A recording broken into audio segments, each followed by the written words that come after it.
If you know something to be true, well, that's great. Can you explain why it's true?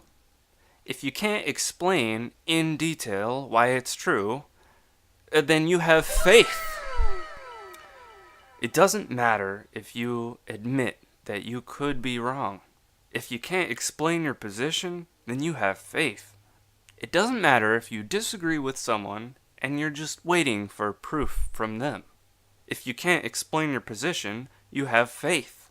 It doesn't matter if you think that you're the most skeptical person on the planet. If you can't explain your position, then you have faith. Oh, but Eric, I don't have a position. Shut up. My use of faith in this context can apply to anyone, regardless of religion. You can be a religious person who can explain their position, or you can be a non-religious person who can't explain their position, or, whatever. Also, it should be stated that there are different levels of detail.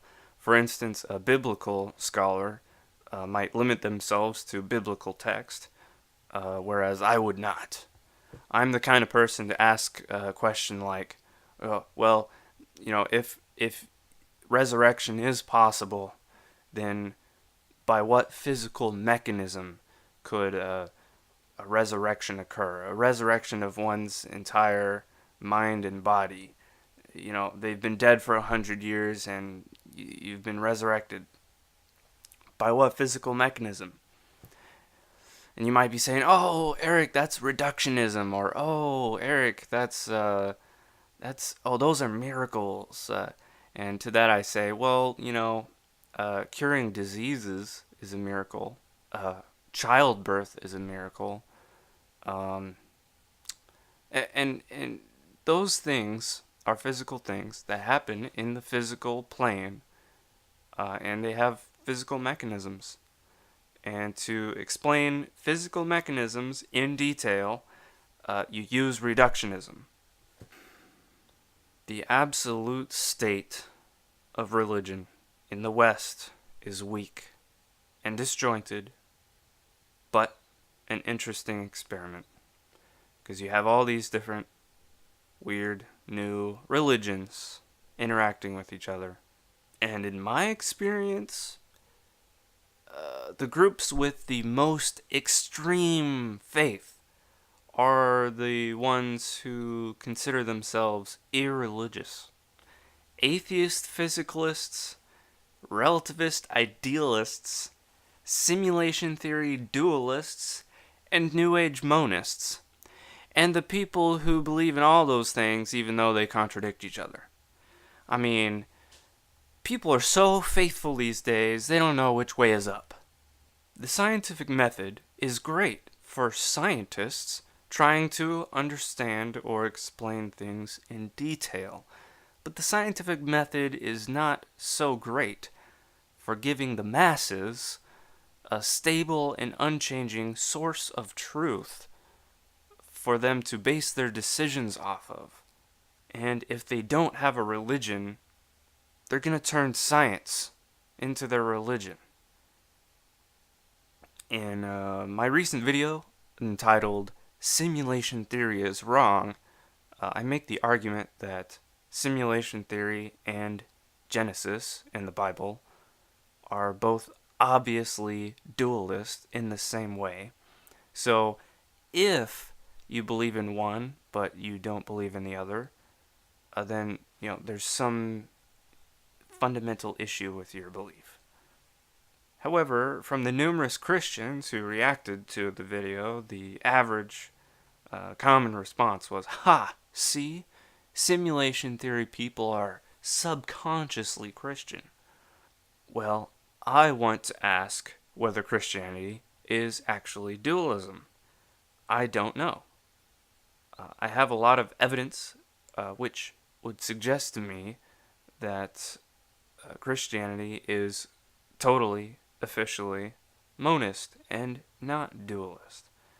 And I don't mean monist and dualist as in, there's one or two gods, or monist and dualist as in, soul is separate from Spirit, no, I'm not talking about that. I'm talking about ontology, monism versus dualism. And I mean, there are really obvious indicators for dualism, such as passages in Genesis. The Spirit of God was hovering over the waters. Ooh, that sounds really dualism. That sounds really dualist. And then the Hebrew version translated to English is God was vibrating over the surface of the waters. Oh, and that's inevitably followed by New Agers saying, ah, ha, Christians are actually subconsciously New Age. Oh. I don't listen to New Agers unless they can tell me what theosophy is. So, the point I want to reiterate here is that faith can make you not be able to explain your position in detail. I'm not saying that you would be incapable. I'm saying faithful people tend to avoid doing that as much as they possibly can. And that actually, by definition, is dogma. I mean, people use any excuse to avoid learning the details. I mean, probably a bunch of people will have turned off this video by now, saying, "Oh, you're really mean." Yeah, my words are harsh, but reality is harsher. And then there's Mysterianism, which is, oh, science can't. Why are you using science to try and figure out this stuff? Science can't figure out spirituality stuff. And to me, all that is, oh, science can't know what I know because I'm so smart. The science of consciousness is in an entirely different arena than what you are used to, what is normal. The standards are really high, or at least they should be. And to engage with something of value, you should be able to suspend your faith to be able to explain things in great detail. Physicist Brian Cox explained in detail how CERN has disproved the existence of ghosts. And I can definitely see an atheist looking at that and saying, "Ha, see? Christianity has been disproved."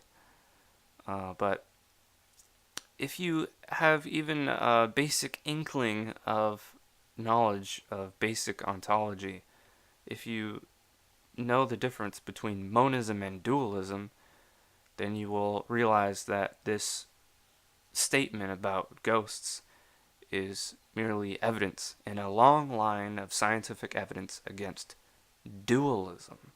I'm someone who needs explanation. If you say something to me, I don't believe you.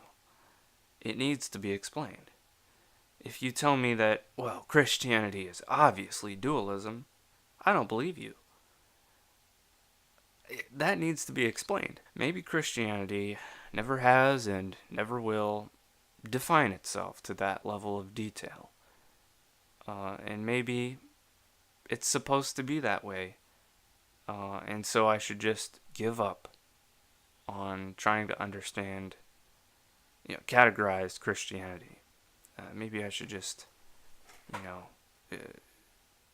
avoid the subject altogether. But whatever the truth is, I'm going to suspend my faith and look for the details myself.